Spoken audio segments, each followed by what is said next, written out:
Step 1. Learn vocabulary. Avail. Avail is help. It is often used in the achievement of a goal. His studying was to no avail because he failed the test. Expand. To expand is to become bigger in size. A balloon will expand as you blow air into it. Define. To define means to clearly state, show, or explain what something is. People define success in many different ways. Dread. To dread is to be afraid of something that could or is going to happen. I dread the idea that I will not get into college. Fundamental. If something is fundamental, it is a basic part of something. The fundamental rules for basketball are easy. Horrifying.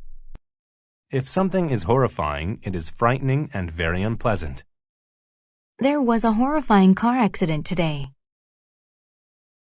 Incredulous. If someone is incredulous about something, they do not believe that it is true. She was incredulous that monkeys could ever drive a car. Linger. To linger is to last for a long time. The smell of fresh cookies lingered in the bakery. Organism. An organism is a living thing, especially a very small one. We studied the organism on the microscope. Paraphrase. To paraphrase is to make someone else's writing or speech shorter. The students were asked to paraphrase the story they just heard. Plague. A plague is a serious disease that quickly spreads to many people. A plague in Europe killed millions of people. Presently. If something happens presently, it is happening right now. Presently, our profits are good, but by next year, we can do even better. Random. If something is random, it happens without any pattern or reason.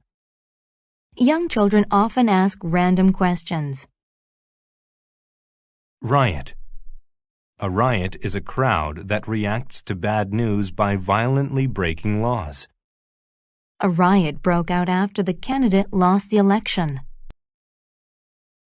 Scribble. To scribble is to write something quickly, without caring about how it looks. I scribbled a rough diagram of our plan and gave it to him. Shrine. A shrine is a religious building built to honor a person, event, or god. He prayed at the shrine for an hour. Solitude. Solitude is the state of being totally alone. John lives a life of solitude because he doesn't get along well with people. Stark.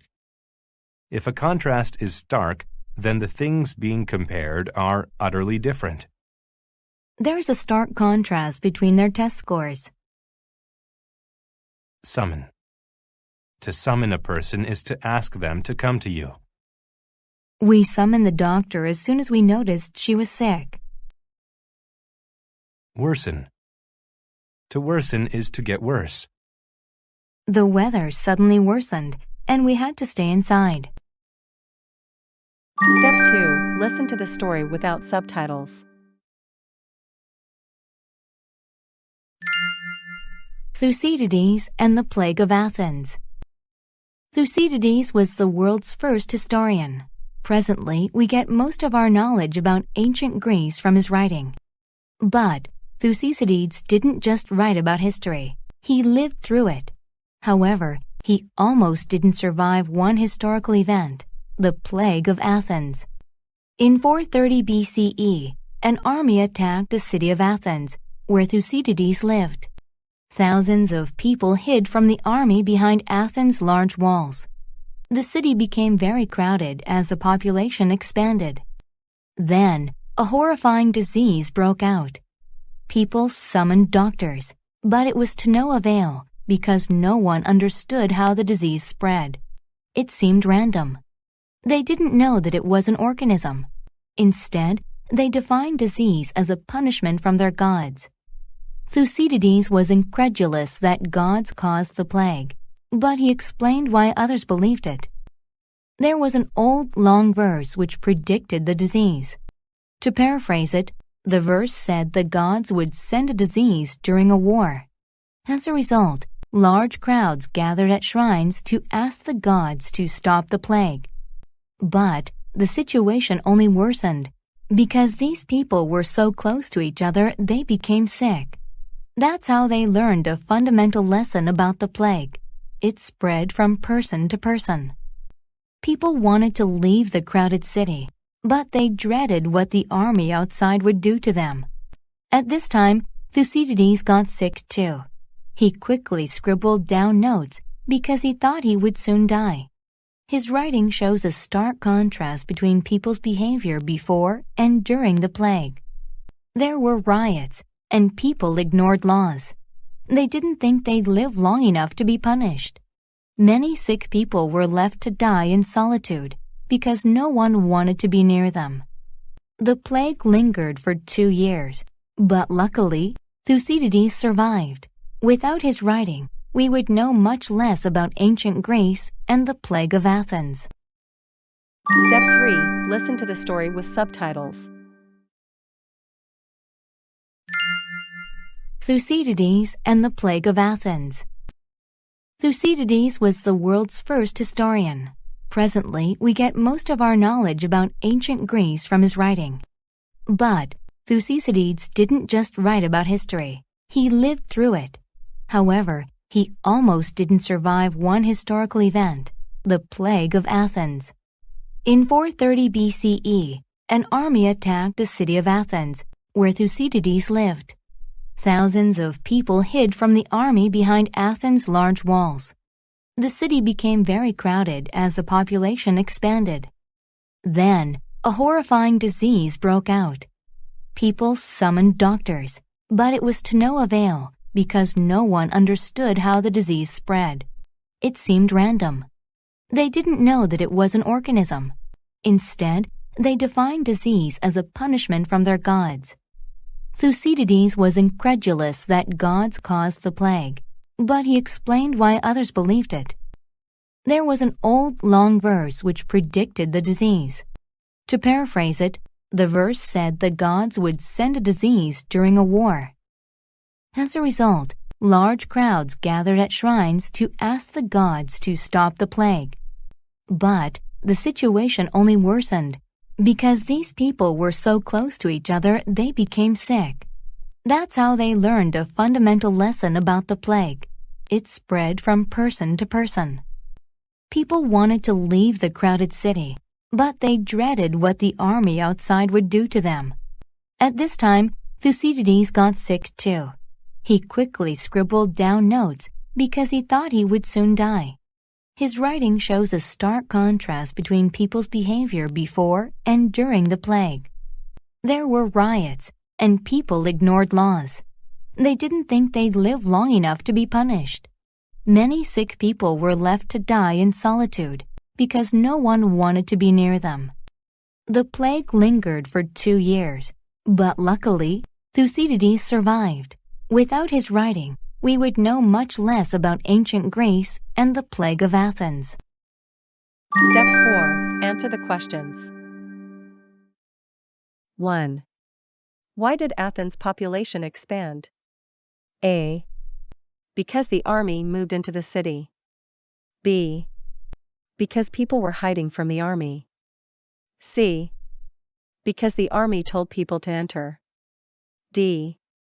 Because people dreaded the plague. 2. Thucydides scribbled quickly because A. There were so many riots. B. He had to define the disease. C. He thought he'd die soon. D. There were too many sick people. 3. What fundamental lesson did the people learn? A. The plague was a punishment. B. The plague was ended in the shrines. C. The plague was from the army. D. The plague was spread between people. 4. What is not true of Thucydides? A. He was the world's first historian. B. He thought gods caused the plague. C. He survived the Plague of Athens. D. He lived in the city of Athens. Bonus. Mark each statement T for true or F for false. Rewrite the false statements to make them true. 1. Presently, a horrifying plague has broken out in Athens. 2.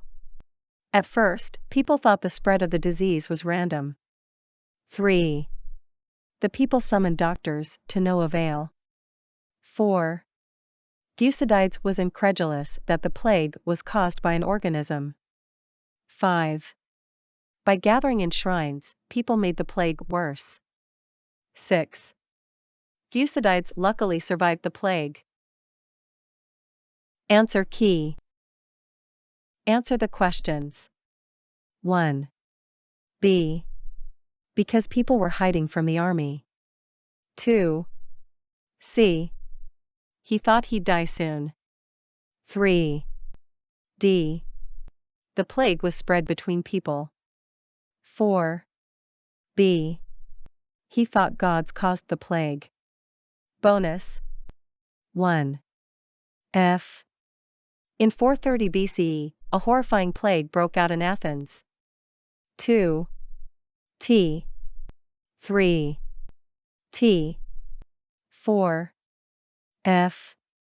Thucydides was incredulous that the plague was caused by the gods. 5. T. 6. T.